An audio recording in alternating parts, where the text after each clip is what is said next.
mudança aqui para poder adaptar enquanto a gente acertava o computador, mas eu vou fazer o seguinte, a música que a gente não cantou é muito bonita, não dá para deixar de cantar ela, não é mesmo? Então quando a gente terminar a mensagem, eu já faço um sinalzinho para vocês vêm para cá para a gente cantar todo o som, tá bom? Vamos lá então, essa série é uma nova série, Filemon, baseada na carta de Paulo a Filemon, nós trabalharemos, acredite ou não, em 4 domingos. Vamos falar, o Filemon é sim uma carta que fala da prática cristã, porque não é uma carta doutrinária. É a única carta que Paulo escreve aonde ele não ensina nenhuma doutrina e aonde ele não fala, a única carta em que ele não fala sobre a cruz de Cristo. Sim, não fala. Não significa que o apóstolo Paulo não faça referência a essas realidades doutrinárias. Por quê? Porque é uma carta prática. Ele não fala da doutrina, ele vive a doutrina. Ele não fala da ressurreição de Cristo, mas ele apresenta a ressurreição de Cristo. Ele não fala da crucificação, mas ele mostra a diferença que a concepção de que somos salvos em Cristo pode mudar uma história. Então essa é a carta de Filemon, cristianismo prático. Então hoje, dia 13, a gente está falando sobre a prática do Evangelho, domingo que vem a prática do testemunho, vamos falar sobre a prática do amor e encerrar no aniversário, a prática do amor vai ser no aniversário da igreja, no dia 27, no dia 26 vai estar o reverendo Arthur trazendo uma mensagem para a gente, fora desse tema, óbvio, vai ser uma mensagem mais voltada para o aniversário da igreja, mas eu achei que eu ia pular o domingo para a gente também, mas eu achei que existe algo mais interessante para falar no aniversário de uma igreja do que falar sobre a prática do amor?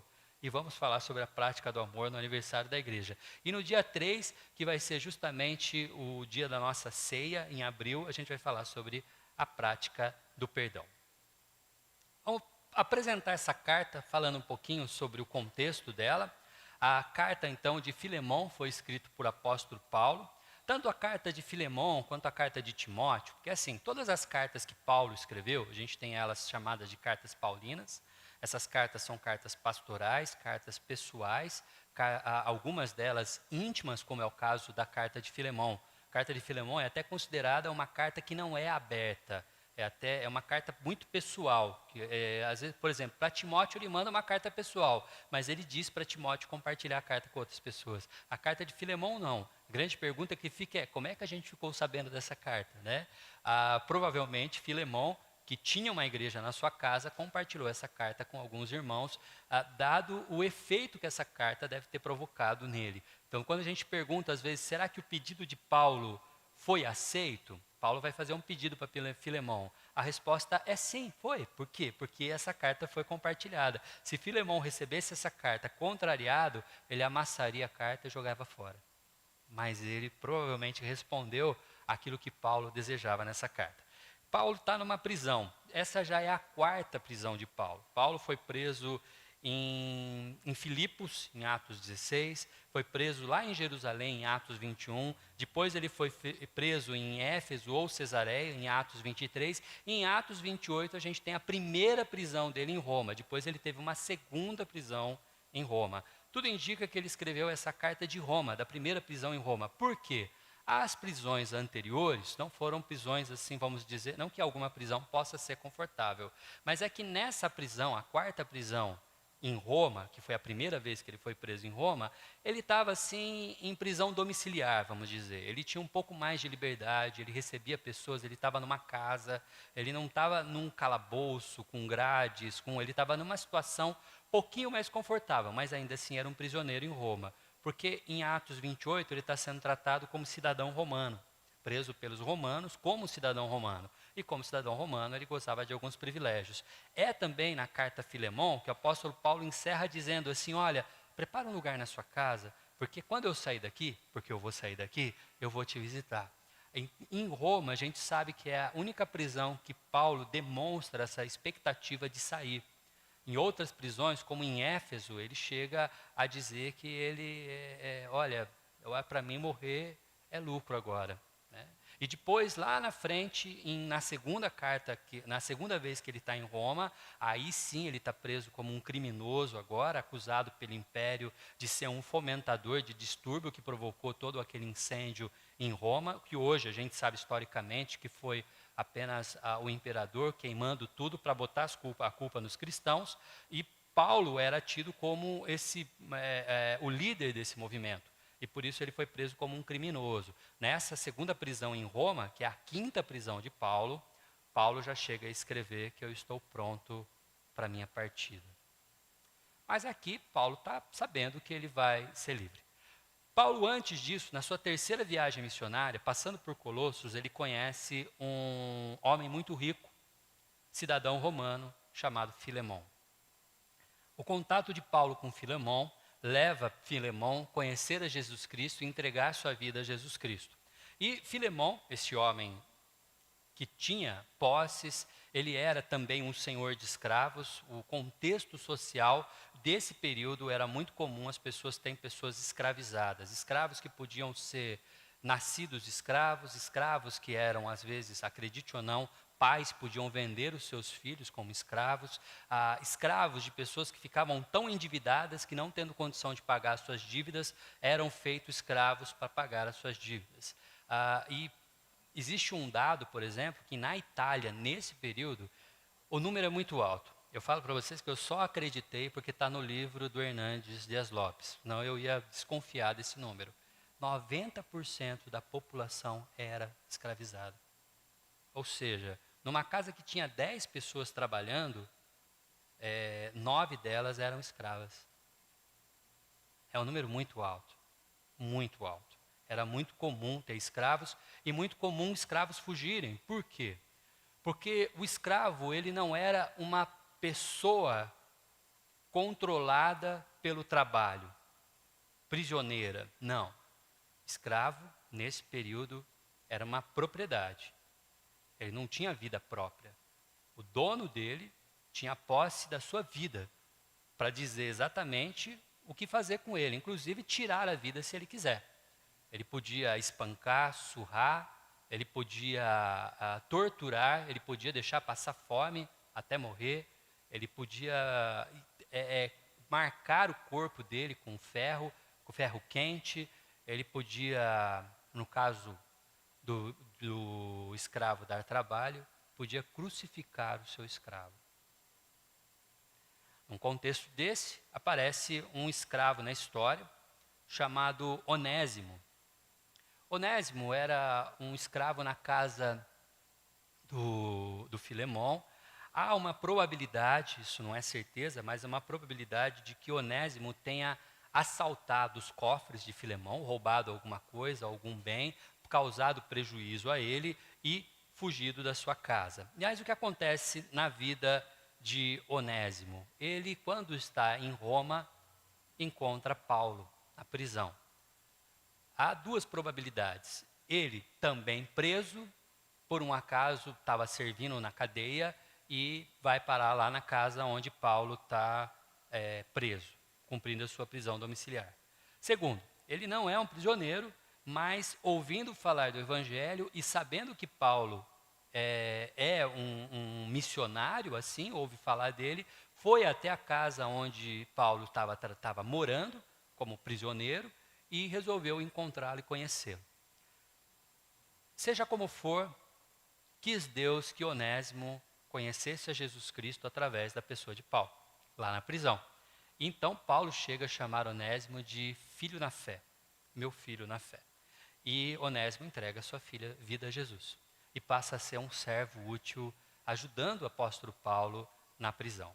Mas o apóstolo Paulo lembra Onésimo de que ele tem problemas no passado, crimes que ele cometeu, falhas. Apesar da injustiça que é qualquer tipo de escravidão, a lei poderia vir para cima de Onésimo a qualquer momento. Onésimo poderia ser preso a qualquer momento. Onésimo tinha uma dívida com a justiça romana e ele precisava pagar o preço. E então o apóstolo Paulo convence Onésimo a voltar para a casa do seu Senhor. Por quê? Porque Paulo também conhece o senhor de Onésimo, que é Filemão. E a proposta do apóstolo Paulo na carta é que Filemão receba Onésimo, perdoe os seus feitos e, se possível, dê liberdade a ele. Convida Onésimo a tratá-lo como irmão. Isso é simplesmente revolucionário para a história. Nenhuma vez o cristianismo, nem mesmo Jesus, ataca o regime escravocrata duramente com palavras, dizendo que isso está errado. No entanto, o ensino cristão, até mesmo de Jesus, e do apóstolo Paulo e dos outros apóstolos, é sempre pela liberdade do ser humano, a liberdade das cadeias, tanto do pecado quanto de qualquer coisa que possa trazer opressão sobre a vida de um cidadão, de uma pessoa, de um ser humano qualquer. E é isso que acontece nessa carta. O que Paulo faz no primeiro século é inédito. Inédito. Ninguém tinha falado sobre alforria. Ninguém sugere que um senhor de escravo libere o seu escravo do seu estado.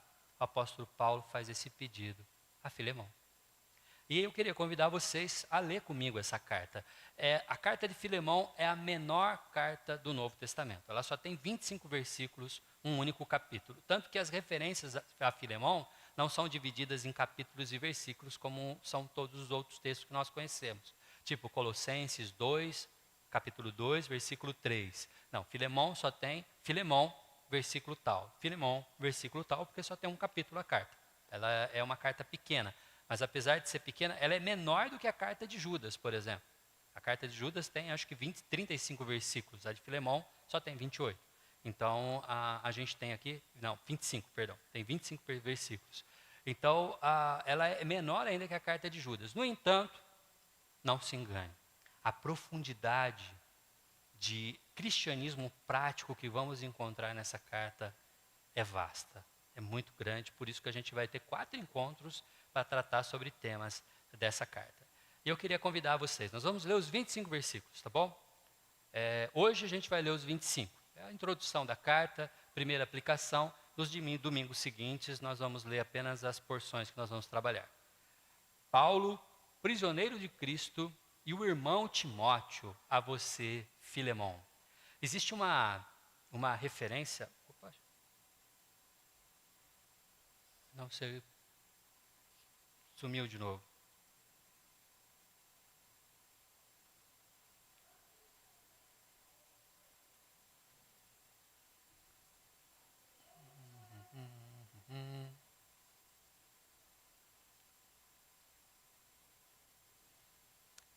Bom, vocês podem depois pegar o texto bíblico em qualquer momento e ler. Enquanto eles vão lá arrumando, eu vou ler aqui com vocês, tá bom?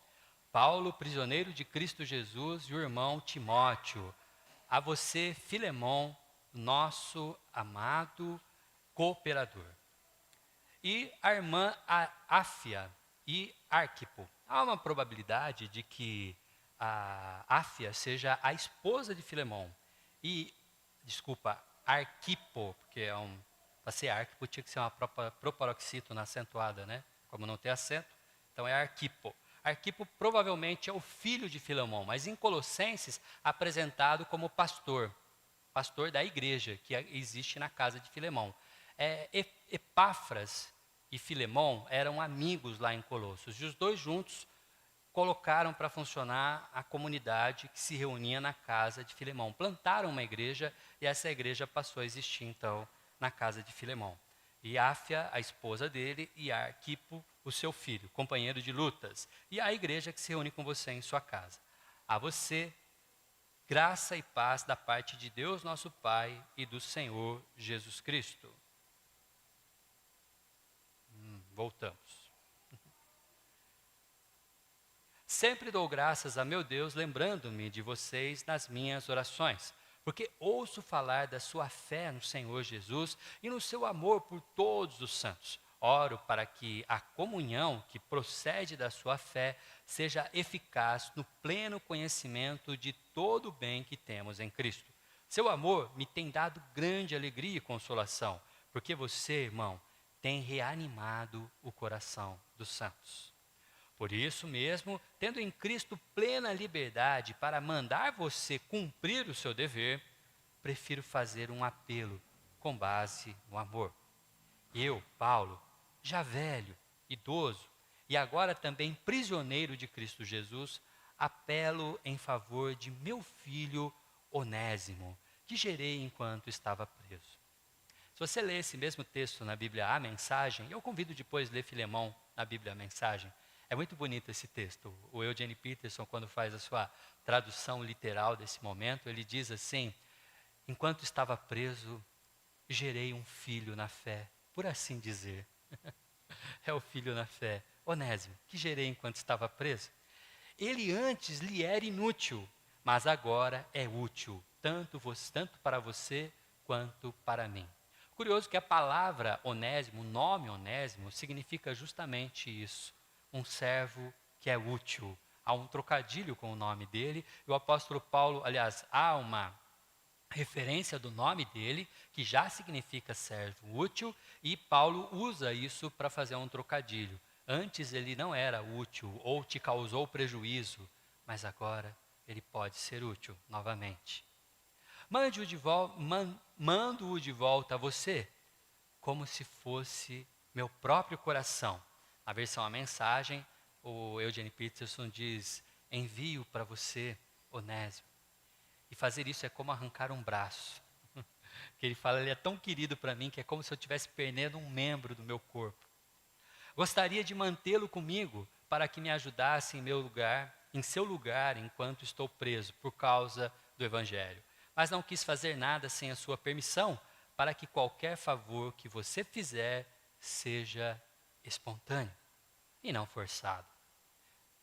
Talvez ele tenha sido separado de você por algum tempo, para que você o tivesse de volta para sempre, não mais como escravo, mas acima de escravo, como irmão amado. Para mim, ele é um irmão muito amado, e ainda mais para você, tanto como pessoa quanto como cristão. Assim, se você me considera companheiro na fé, receba-o como se estivesse recebendo a mim. Se ele o prejudicou em algo ou lhe deve alguma coisa, ponha na minha conta. Eu, Paulo, escrevo de próprio punho, eu pagarei. Para não dizer que você me deve a sua própria pessoa. Aqui o apóstolo Paulo está dizendo assim, olha, assim como eu amo esse garoto como um filho na fé que eu gerei, você lembra que eu também te encontrei e foi através de mim que você conheceu Jesus?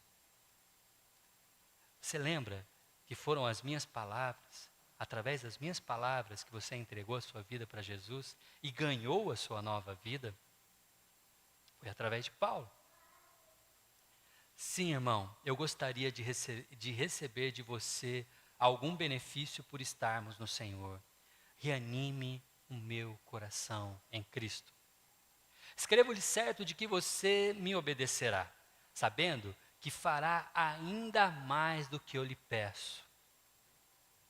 Além disso, prepare-me um aposento, porque graças às suas orações, espero poder ser restituído a vocês. Ele tinha certeza que ele sairia da prisão. Epáfras, meu companheiro de prisão, por causa de Cristo Jesus, envia-lhe saudações. Epáfras é quem plantou aquela igreja com Filemão, lá em Colossos. Assim como também Marcos, João Marcos, Aristarco, Demas, lembra Demas que vai aparecer lá em 2 Timóteo? Demas, tendo amado o mundo, me deixou. Esse é o Demas. Aqui, Demas ainda está acompanhando Paulo. Lucas, que sempre está com Paulo, meus cooperadores. A graça do Senhor Jesus Cristo seja com o espírito de todos vocês. Bem? Confessa. Não é uma carta bonita? Uma carta emotiva, cheia de palavras muito pessoais, muito íntimas. Assim é essa carta, Filemão, tão especial. E eu não sei porquê, tem 6 anos que eu estou aqui e a gente nunca estudou essa carta. Acho que estudamos ela rapidamente num domingo na escola dominical, assim, num período de escola dominical. Dessa vez a gente vai se dedicar a fazer a exposição dessa carta e vamos estudar ela toda, tá bom? Vamos falar então sobre a prática do Evangelho, o que nós encontramos nessa carta a respeito da prática do Evangelho. Como eu disse, Filemão ele não traz doutrinas, a carta de Paulo a Filemão não é uma carta doutrinária. Por quê? Porque nós vivemos doutrinas nessa carta.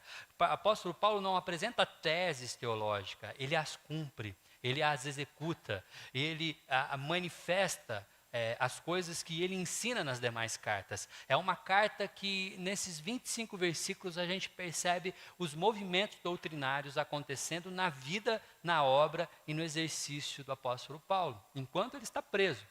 E a primeira coisa que a gente aprende é que quando nós praticamos o Evangelho, ou quando o Evangelho do Senhor Jesus Cristo, que nos foi dado, mora em nossos corações, e está vivo e está sendo praticado no nosso exercício comum, geramos filhos na fé.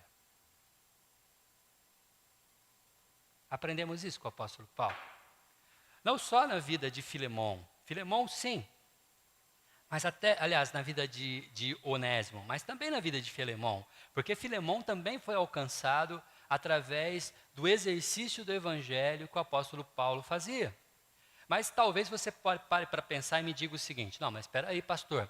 Quando o apóstolo Paulo foi usado por Deus para chegar até Filemão, o apóstolo Paulo estava no movimento missionário, ele estava numa viagem missionária. Quando a gente sai para fazer viagens missionárias, a coisa muda. Quando a gente está numa viagem missionária, a gente entra num musão velho pra caramba, com um monte de molecada, todo mundo cantando um hino ao Senhor, e a gente viaja por horas cantando e celebrando, aí a gente chega numa cidade que a gente não conhece ninguém, cheio de panfletinho no bolso, de versões de Bíblia para tudo que é jeito, e a gente sai, vai para as praças, a gente faz teatro, a gente canta música, a gente faz rodinha com violão, e todo mundo que chega a gente anuncia o Evangelho. É a coisa mais linda do mundo, é vivificador, é bom que jovens façam isso. Eu espero que a nossa igreja um dia invista e coloque nossos adolescentes, nossos jovens, para fazer mesmo uma prática missionária, uma prática evangelista. Mas eu tenho que dizer uma coisa. Essa prática é uma prática que só funciona dentro desse contexto. Eu queria saber, quando nós não temos um contexto evangelístico, qual é a prática do evangelho que nós temos? Será que nós temos que fazer campanha evangelística para evangelizar? Nós temos que fazer culto evangelístico para evangelizar? Nós temos que fazer momentos evangelísticos para então evangelizar? O apóstolo Paulo está preso, está numa cadeia, e ainda assim Deus usa ele para chegar até Onésimo, para que este conheça o Senhor Jesus Cristo. Que é ambiente mais inóspito, que é ambiente mais frívolo, mais frio, mais sem graça para alguém pensar em evangelizar, pois o apóstolo Paulo coloca o evangelho em prática em seu coração e alcança as vidas para o Senhor Jesus, mesmo estando na cadeia. O evangelho não é um ensinamento. O evangelho não é um curso que a gente faz em 8 encontros e de repente a gente, agora eu já fiz o cursinho de evangelho, eu já entendi o evangelho. O evangelho não é apenas a leitura dos 4 textos que contam a vida e história do Senhor Jesus Cristo. O evangelho é algo para ser vivido e para ser praticado. Sabe qual é a diferença do cristianismo hoje e do cristianismo de Paulo? É que hoje, quando a gente pensa em evangelismo, a gente pensa em quem está fazendo isso, em quem a gente financia para fazê-lo. Nós tiramos nós mesmos dessa opção. E quando nós encontramos pessoas que precisam do evangelho, a gente pensa, puxa, que pena que não tem um missionário aqui.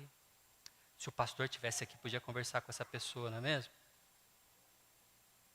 Enquanto, no tempo do apóstolo Paulo, quando ele era apresentado a qualquer pessoa, ô Paulo, tem um rapaz aqui para te visitar, Onésimo. O apóstolo Paulo olhava para ele, pois não, seu nome? Senhor Paulo, eu sou Onésimo. Você já ouviu falar de Jesus? Não importa quem fosse, o apóstolo Paulo gerava filhos na fé. Por quê? Porque ele vivia o evangelho. Viver o evangelho não é um convite. Viver o evangelho não é um treinamento. Viver o evangelho não é algo que a gente pontua na nossa lista de tarefas. É a nossa natureza cristã. É a nossa natureza simples de cristão. Afinal de contas, eu tive um encontro que mudou e transformou a minha vida. E o que seria de mim se não fosse Jesus Cristo? O que seria de você se você não tivesse encontrado Jesus na sua história? Hoje, 13 de março de 2022, aonde você estaria? Com quem você estaria? Saindo daqui, para onde você olhar? Saindo de hoje à noite, aonde você estaria? Como teria sido o seu sábado se você não tivesse conhecido o Senhor Jesus? Será que a sua família estaria unida? Será que você estaria com essa família? Será que você teria alguma família? Será que você teria amigos? Será que você teria uma história boa, uma história ruim? Cristo Jesus chegou em nossos corações, alcançou cada um de nós e mudou toda a nossa história. Não queira saber como era a sua vida, como seria a sua vida sem Jesus, porque eu tenho certeza que ela seria uma porcaria. Mas isso que mudou a nossa vida para melhor, isso que transformou a nossa história, isso que mexeu com cada um de nós, fica encapsulado dentro de nós, porque não geramos filhos na fé. A carta de Paulo a Filemão é um grito: ponham esse evangelho em prática, vivam esse evangelho, anuncie, gere filhos na fé. Faça isso intencionalmente, conhecendo as pessoas, todas as pessoas que você conhece, quais delas não conhecem o Evangelho. É sua missão, é o seu trabalho, é o seu papel, apresentar Jesus para elas. Nós veremos em outros domingos falando acerca de como isso acontece, mas pense nisso. As pessoas que você conhece, as pessoas que fazem parte da sua roda de amigos, de familiares, de colegas de escola, que não conhecem Jesus, são responsabilidade sua. O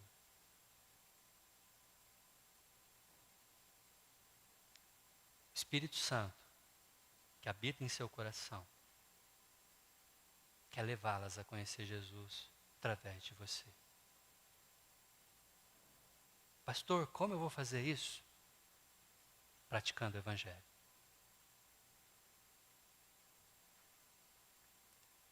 A gente gera filhos na fé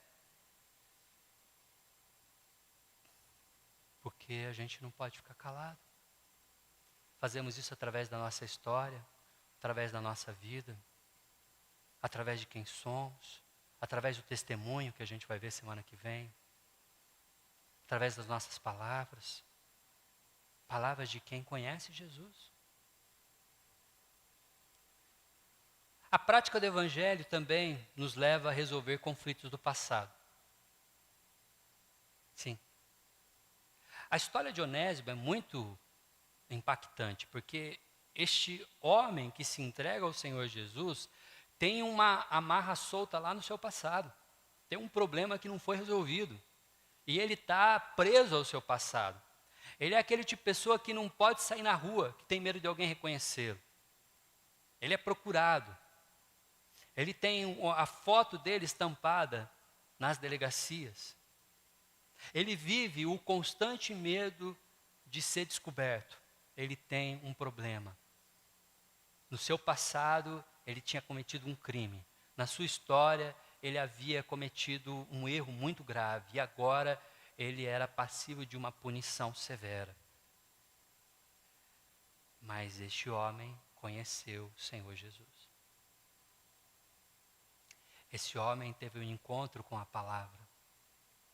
Esse homem teve a sua vida modificada. Antes inútil, mas agora útil. E Paulo, escrevendo para Filemão, diz: para que você o tivesse de volta para sempre, não mais como escravo, mas acima de escravo, como irmão amado. Esse Filemão precisa resolver problemas, e ele tem que ir na direção do seu problema. É cômodo botar um band-aid em cima de problemas do passado.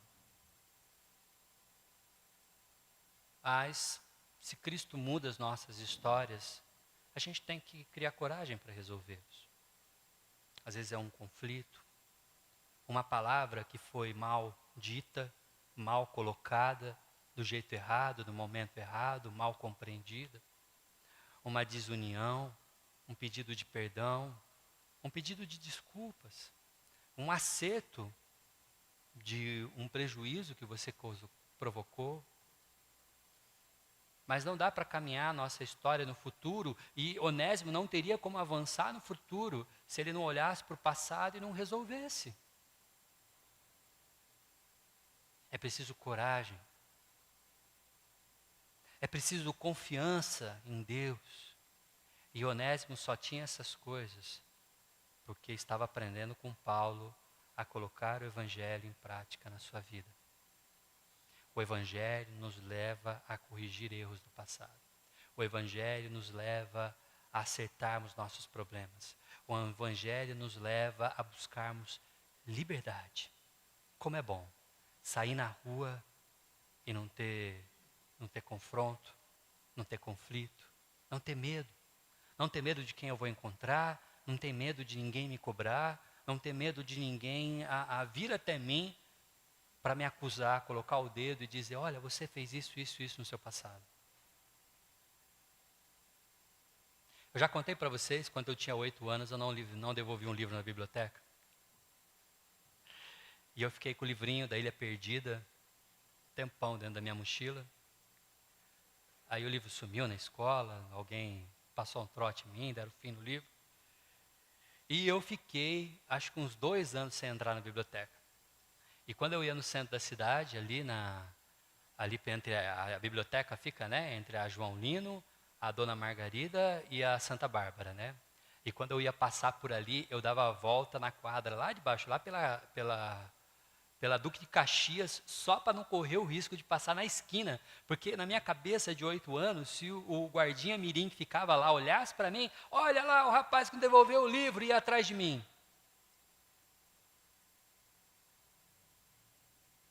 Até que a minha mãe ficou sabendo.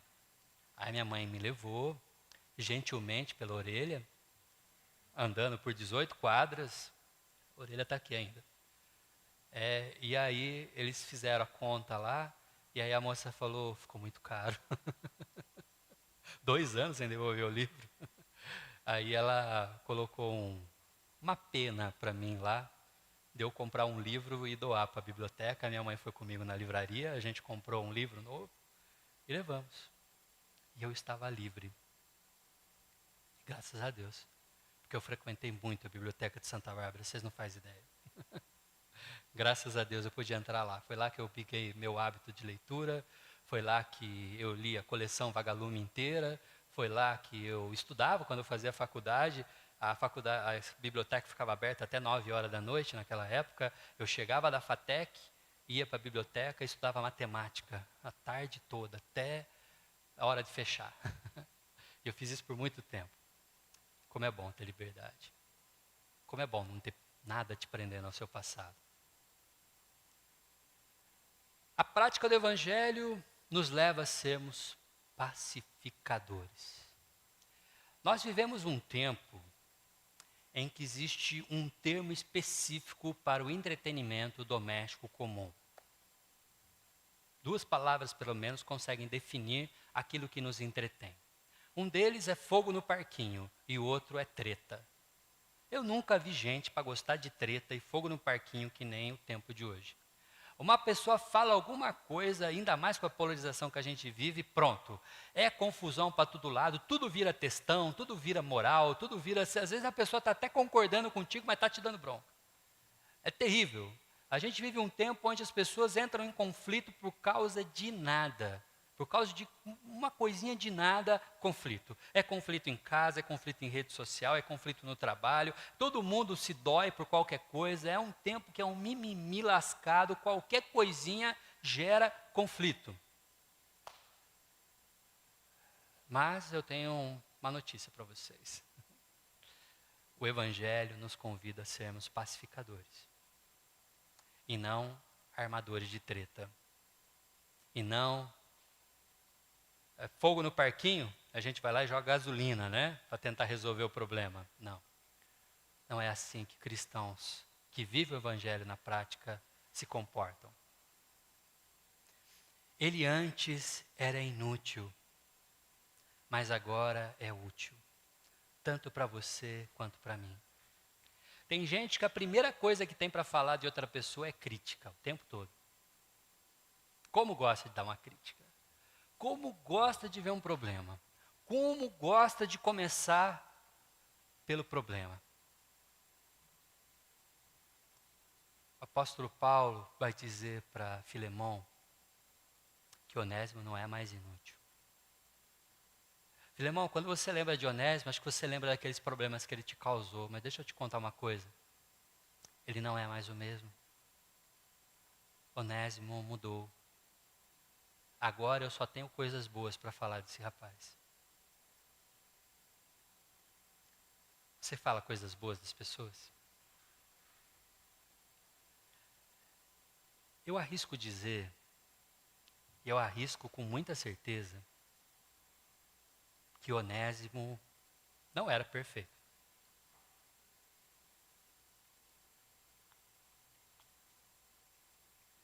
Que Onésimo, apesar de cristão, provavelmente ainda arrumava algumas confusões às vezes. Mas Paulo não perde tempo para dar um relato dos problemas de Onésimo. Paulo apenas diz, ele foi inútil, mas agora ele mudou. Elogio, coisa boa. Ele tem para Filemão dizer algo que pacifique e não que bote fogo no parquinho. Você, meu querido, como cristão que pratica o evangelho, precisa ser um pacificador. Um pacificador na sua casa, um pacificador entre os vizinhos, um pacificador entre os colegas de trabalho, um pacificador entre as tretas no Facebook, né? Quando está lá aquele monte de... Só não entrar na treta já ajuda, viu? Só não entrar na treta já ajuda, que é uma beleza. Aí vai lá, textão, escreve um monte. Não, querido, não seja assim. Seja um pacificador, eu te convido a trazer paz, eu te convido a trazer harmonia entre as pessoas. Seja aquele que celebre a união das pessoas, seja aquele que junte as pessoas, seja aquele que une. E não aquele que divide. E quando você vê a oportunidade de uma fagulha concreta se transformar em explosão, seja o primeiro a jogar um balde d'água. Seja o primeiro a impedir. Seja pacificador. O apóstolo Paulo experimenta isso para trazer a amizade novamente entre Onésimo e o seu Senhor. E a gente aprende ainda, na prática do Evangelho, em Filemão, que existe sim, e deve ser assim, igualdade entre pessoas. Pastor Sandro, o apóstolo Paulo não diz isso na carta. Não diz diretamente. Mas ele pede para Filemão receber Onésimo como um irmão, não como um escravo. O apóstolo Paulo, quando conversa com Onésimo na prisão, e Onésimo diz para ele, olha, fiquei sabendo que o senhor conhece o meu antigo patrão, Filemão. Filemão? Você trabalha para o Filemão? Cadê ele? Ele veio aqui com você? Não. Eu fugi do meu patrão. Peraí, você é um escravo fugitivo? Você é escravo e é fugitivo? Ô, guarda, tira esse rapaz aqui porque eu não converso com o escravo. Não. O apóstolo Paulo recebe um fugitivo escravo para ele conversar. O apóstolo Paulo, lá em Filipos, conversa com Lídia, uma mulher. O apóstolo Paulo, lá em Colosso, conversa com Filemão, um homem rico, um romano. O apóstolo Paulo, enquanto estava preso, anuncia o evangelho para toda a guarda. Não existe diferença nenhuma para o apóstolo Paulo.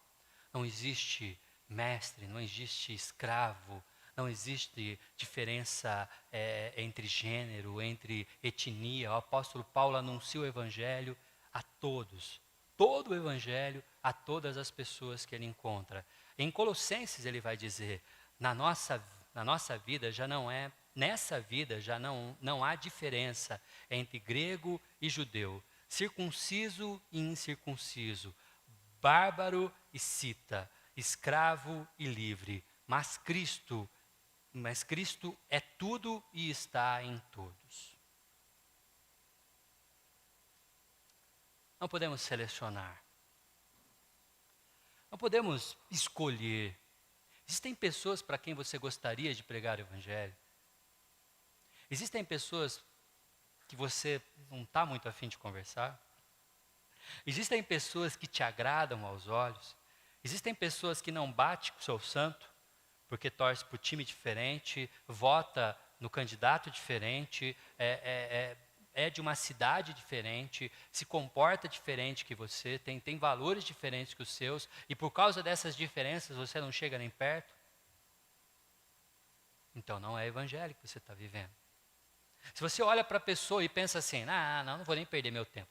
Jogar pérolas aos porcos. Coisa horrível de se dizer. Coisa horrível de se dizer. Não. É o evangelho. E o evangelho tem que ser apresentado a todos, sem distinção, a todos. Todas as pessoas precisam ouvir, todas as pessoas que você conhece precisam conhecer. Você não pode fazer diferença entre pessoas, nós não podemos. Se o evangelho existe de forma prática em nosso coração e nós o vivemos, nós nos interessamos por todas as pessoas. Vamos anunciar, vamos amar, vamos testemunhar, vamos pregar o evangelho, vamos investir, como o apóstolo Paulo faz na vida de Onésimo. Por quê? Porque é o evangelho que está em nós. Mas, querido,